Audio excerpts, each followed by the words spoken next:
এদের আসলে ঠিক নাই, এই কেটে কুকুর দেখাতে হবে।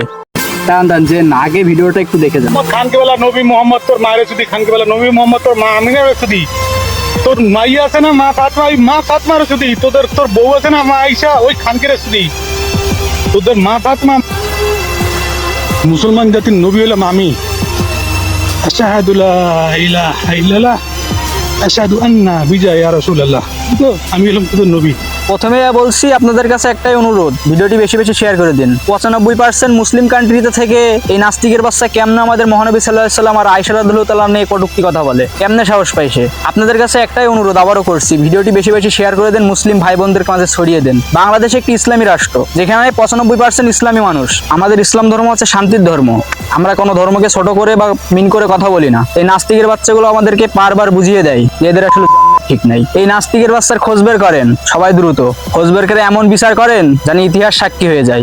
বাংলাদেশে 95% মুসলিম, সেখানে জোর কিন্তু আমরা দেখালে আমরা দেখাতে পারি, সেখানে আমাদের ইসলাম কিন্তু এটা শেখায়নি। এই নাস্তিকের বাচ্চাদের কত বড় সাহস, বাংলাদেশে থেকে আমাদের মহানবী সাল্লাল্লাহু আলাইহি ওয়াসাল্লামকে নিয়ে কটূক্তি করে। শীঘ্রই খুঁজে বের করেন এনাকে, সাহস কি রায় এনাকে, ওর খুঁজে বের করে এনে জিভে কেটে কুকুর দেখাতে হবে, আর ওকে তো কেটে টুকরো টুকরো করে নদীতে ভাসাই দিতে হবে। অমানুষ কনগের।